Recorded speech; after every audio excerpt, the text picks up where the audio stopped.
Hello, my name is Madelyn Bayles. I will be presenting on the perceptions and efficacy of idle-free schools.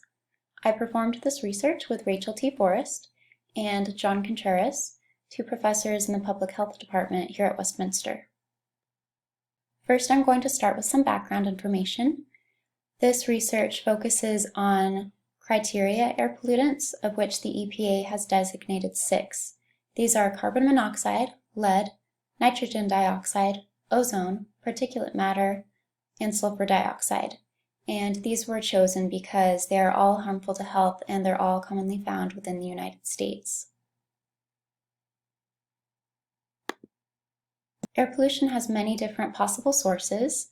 For example, it can be the result of natural events or it can be the result of human activities such as agriculture, industry, or transportation. In fact, half of all air pollution in OECD countries is the result of transportation. Air pollution is a significant problem worldwide, though there have been some improvements, particularly in countries with higher incomes. In the United States, for example, there has been a 73% decrease in air pollution since the 1970s, and there have been fewer unhealthy air days. In 2000, for example, there were 2,076 unhealthy air days, while in 2017 there were only 729 unhealthy air days. However, World Health Air Quality Guidelines are still only met for 9% of people. Pollution is associated with many different health problems, particularly in children, due to their smaller body sizes and the fact that they're still growing and developing. For example, in children, exposure to air pollution is linked to respiratory infections, childhood cancer, obesity, lowered IQ, and ear infections. This makes air pollution around schools a significant concern because, of course, there are a lot of children around schools, and studies have shown that pollutants increase during pickup times when parents drive to pick up their children. Different strategies have been attempted in order to curb idling and air pollution around schools. For example, some cities have implemented ticketing, but this has not been very effective because often police will warn people several times before actually finding them, but they have no system in place to keep track of who they've already warned. The EPA has also developed several campaigns to reduce idling and air pollution around schools. These include the Clean School Bus Idle Reduction Campaign and the Idle Free Schools Toolkit, which is what I'm going to be talking about. Our two main research questions were 1, how do parents perceive idling and, by extension, air pollution? We also wanted to look at if there was a connection between gender and perceptions and also education level and perceptions. Our second question was, do idle reduction campaigns effectively reduce air pollutants? So we wanted to look at the levels of pollutants pre and post campaign. And we wanted to be very specific about this because while there have been studies that have looked at idle reduction campaigns before, they haven't typically looked at the specific levels of pollutants pre and post campaign. To answer our first question, we first held a focus group in spring of 2019, and then based on that, we developed a survey which we sent out to parents at Bonneville Elementary School. And from the survey, we collected demographic information and also opinions and beliefs about air pollution. And this was analyzed in R and Excel.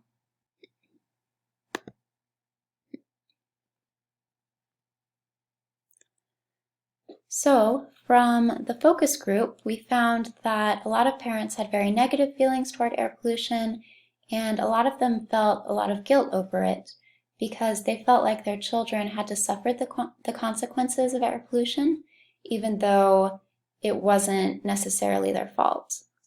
Additionally, we found that respondents tended to think of idling as a convenience or a luxury, and several of the respondents reported that they had experienced health problems, both mental and physical, that they personally attributed to air pollution.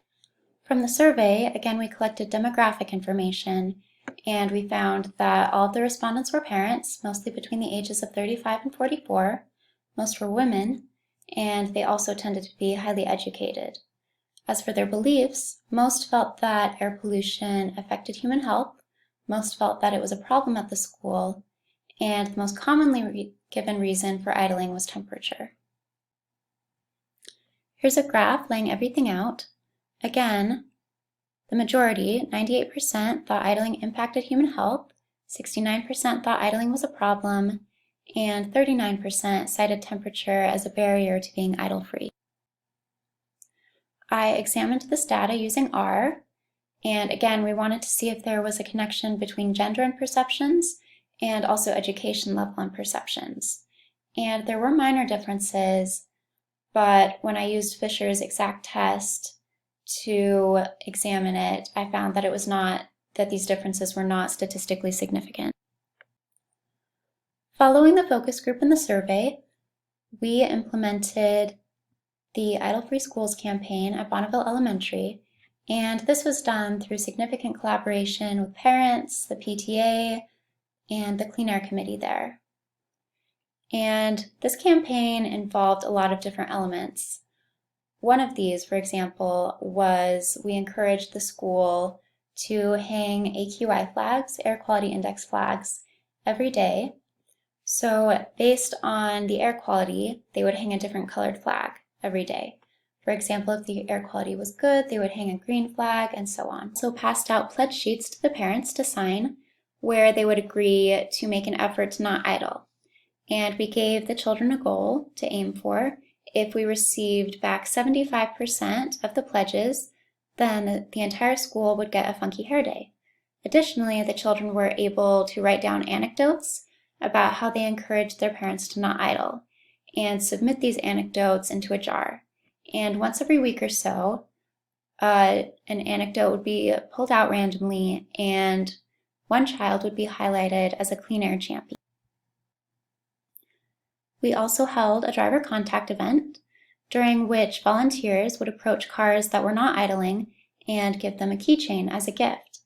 And this event was highlighted by local media, which was a really excellent experience. It allowed us to connect with other schools that were implementing similar projects and also with researchers that had similar goals.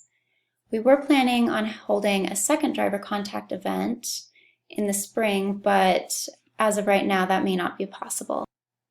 Additionally, during the driver contact event, we displayed artwork by the children themselves that promoted an idle reduction message. Throughout the campaign, we have been collecting data regarding idling and air pollution. For example, prior to and midway through the campaign, volunteers went out during drop-off and pickup times and recorded their personal observations of idling. Additionally, we've been fortunate enough to be able to use equipment from both the Salt Lake County Health Department and the University of Utah to take measurements of specific pollutants. At the beginning of the campaign, we were also planning on using purple air monitors, but we had some technical difficulties with those. Now that we've collected this pre- and mid-campaign data, it is currently being analyzed in R. We already have some results, however. For example, when we added up our idling observations from prior to the campaign, we came up with nearly 9 hours of idling across the week when we added up all of the cars that idled. And since we have looked at our mid-campaign observations, we have noted roughly 20% reduction in idling levels.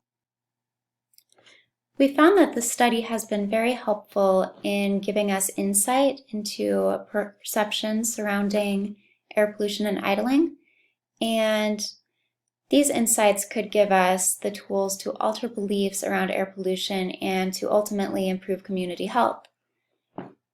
In the future, we would like to continue this campaign. We had actually planned on a second driver contact event initially with more student involvement, as well as post-campaign measurements, but with school closures, this may not be possible now. However, we would still like to continue the campaign even beyond this year. We have plans to partner with the school science teachers, for example, and to incorporate air pollution education into the curriculum. Here are my references. And I would also like to acknowledge the Bonneville Elementary Clean Air Committee, Bonneville Elementary School itself, Jingzai Liang, Salt Lake County Health Department, and Salt Lake City School District.